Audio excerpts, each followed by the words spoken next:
Those 6 words reached me through the haze of an epidural, right before exhaustion pulled me under. I remember thinking, in that half-conscious moment, that I must have misheard. Surely my own mother hadn't just said something like that in a room where I'd spent the last 18 hours fighting to bring my daughter into the world. I was wrong to dismiss it. 3 hours later I woke up, and my baby was gone. My name is Vanessa Whitfield. I'm 34 years old, and before I tell you what happened in that hospital room in Asheville, North Carolina, I need to take you back further, because what happened to me didn't start that day. It started decades earlier, in a childhood where love was never distributed equally. I was the older of 2 daughters. My sister, Priscilla, came along 3 years after me, and from the moment she was born, something in our household shifted permanently. My mother, Judith, had always been a difficult, exacting woman, but with Priscilla, she softened in ways I never once witnessed directed at me.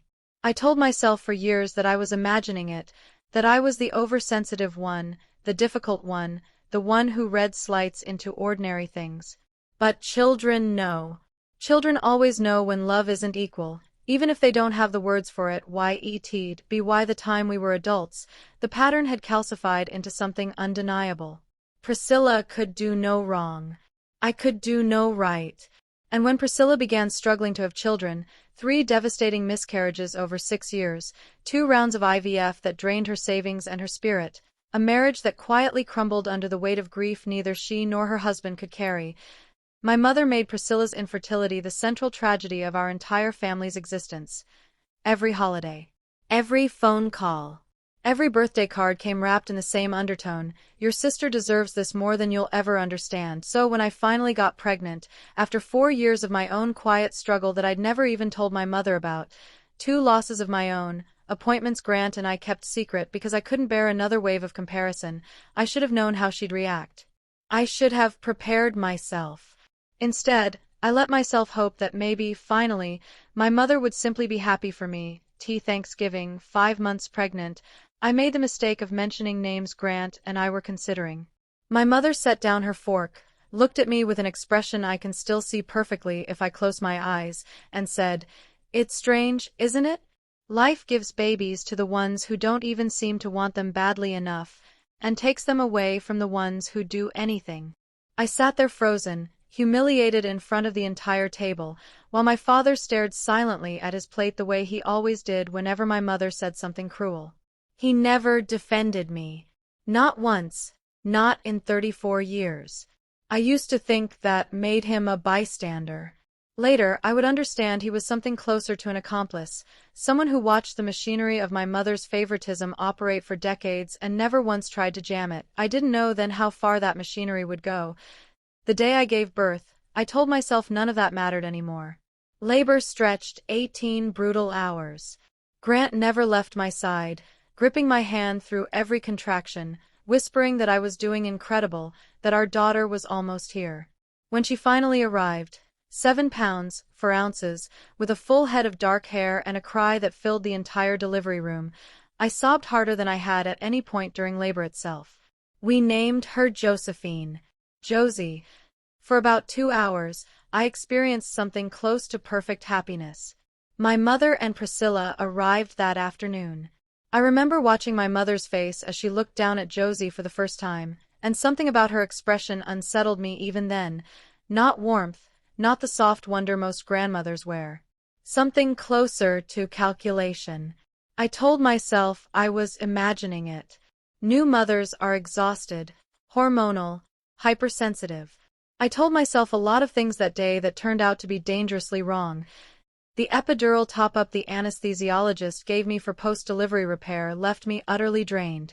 Grant stepped out around noon to grab coffee and call his parents with the news. I remember holding Josie against my chest, feeling her tiny heartbeat, and thinking I would never in my life let her go. I fell asleep holding her anyway. Exhaustion doesn't ask permission. When I opened my eyes, my arms were empty. I want you to sit with that feeling for just a moment, because there aren't really words precise enough to describe it. Your body still aches in ways you didn't know a body could ache.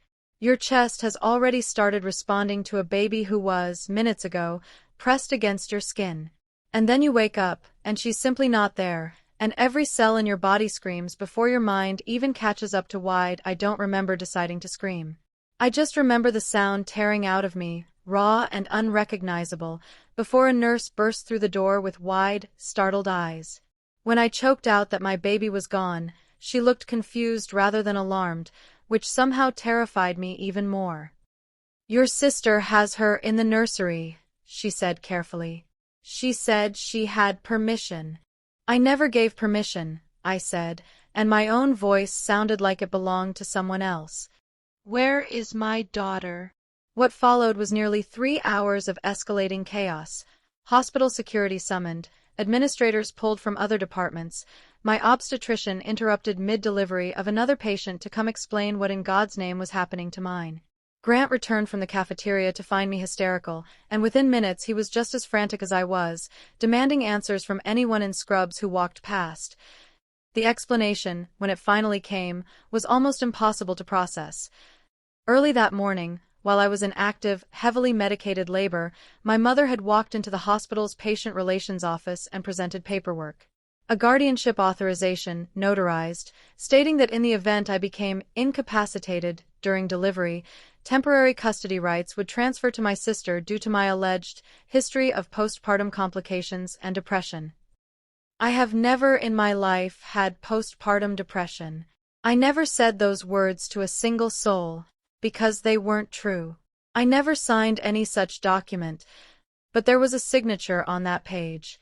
My signature, close enough, in the chaos of a busy maternity floor, that an overworked administrator processing dozens of patients hadn't stopped to question why mother had forged my name to steal custody of my newborn daughter while I was unconscious from childbirth.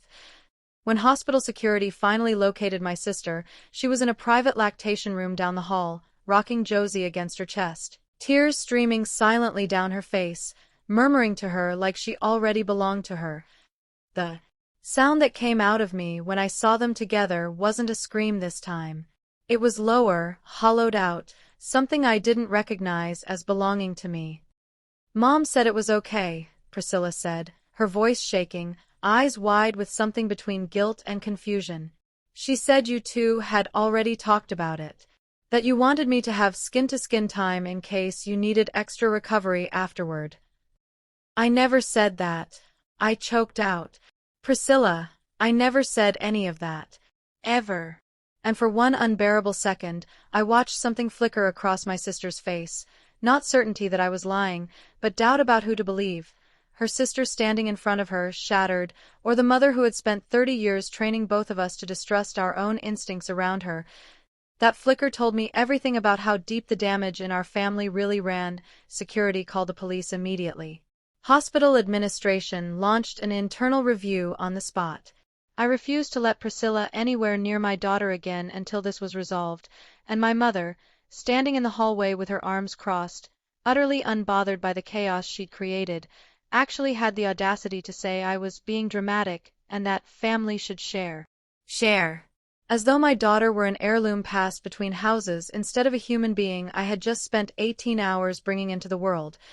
The responding officer was a composed, sharp-eyed detective named Wren Ashcombe. She sat with me privately, took down every detail of my statement, and when I finished, she said something that has stayed with me ever since. "Forging legal documents to seize custody of a newborn isn't a family dispute, Mrs. Whitfield.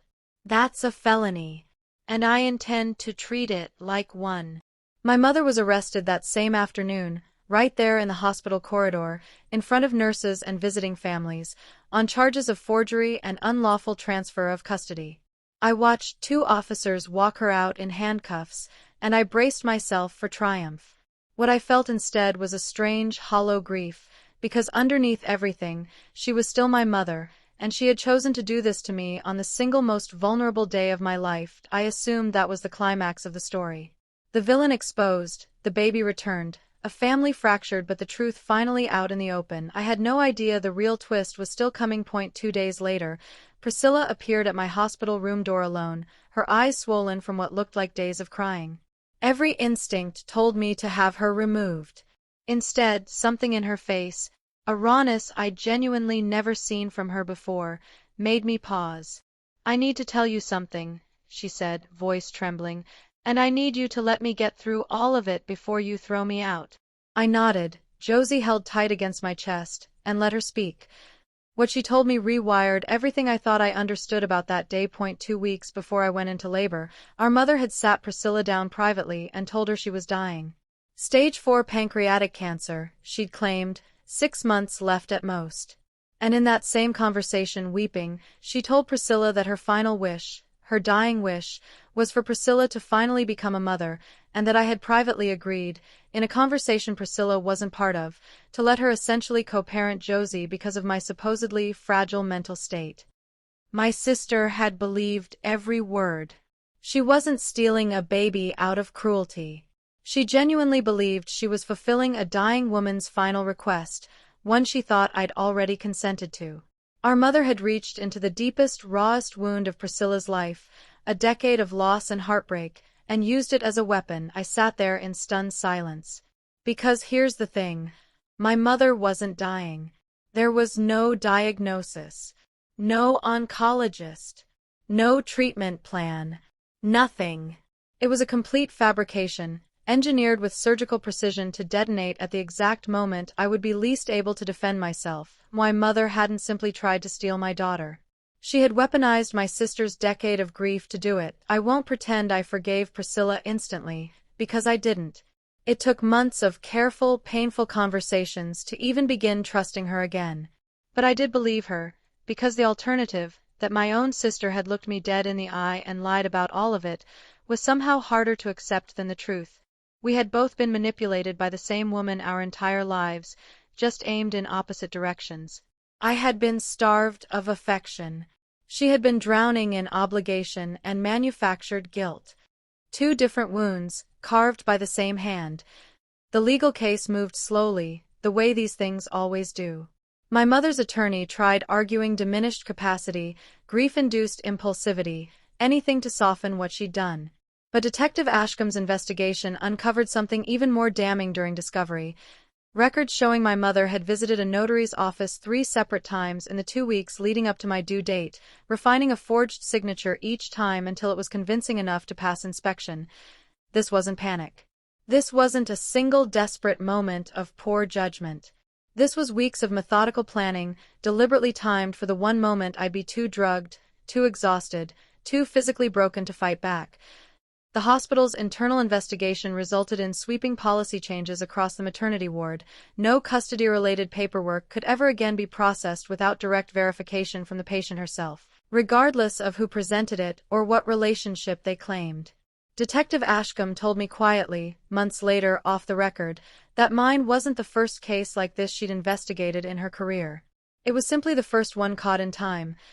During the pre-trial proceedings, my mother made one final attempt to reach me, a 3-page letter delivered through her attorney, insisting everything she'd done had come from love, that I had always been the stronger daughter, and that Priscilla needed this more, that I should, for once in my life, think about what was fair. I read that letter exactly once. I never opened another one from her again. The trial took place 7 months after Josie was born. I testified.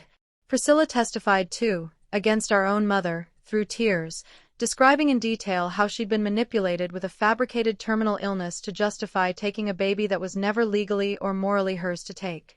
My mother sat at the defense table with an eerily placid expression throughout the entire proceeding, as though she genuinely couldn't understand why the rest of us were still so upset. She was convicted on all charges: forgery, attempted unlawful custody transfer, and fraud related to the fabricated illness used to manipulate my sister. The sentence came down to 18 months, with part of it suspended, along with an extended probation period and a formal no-contact order regarding Josie, pending future court review. I remember walking out of that courthouse holding my daughter, 7 months old by then, giggling at sunlight she'd never really noticed before, completely unaware of the storm that had once threatened to take her from me before she'd even opened her eyes for the first time. Grant kept his arm wrapped around both of us the entire walk to the car. A few feet behind us, Priscilla stood alone, uncertain whether she was even allowed to approach. I turned and walked back to her. I didn't tell her I forgave her. Not that day, it was too soon for that. I only said, "You were a victim in this too. I understand that now." It took almost 2 years to rebuild something real with my sister. We went slowly, coffee here, a short visit there, careful conversations that tiptoed around old wounds before finally addressing them directly. Eventually, Priscilla pursued adoption on her own terms, without our mother's shadow hanging over the decision, and became a mother to a little boy she named Desmond. Watching her with him, I finally understood how much our mother's manipulation had cost her, how she'd never been allowed to feel simple joy about motherhood, because our mother had turned even that into a competition, a wound to exploit, a means to an end. I haven't spoken to my mother since the trial ended. I heard through distant relatives that after her release, she relocated to Charleston and rarely brings up either of her daughters in conversation anymore. People sometimes ask if I feel guilty for cutting her off completely. I don't. Not anymore. A woman who could stand in a hospital hallway hours after forging documents to steal my newborn and call it sharing was never really parenting either of us to begin with. She was directing us, like pieces on a board, moving each of us wherever best served her. Josie just turned 5. She has no memory of any of this, obviously. She was only hours old when it happened.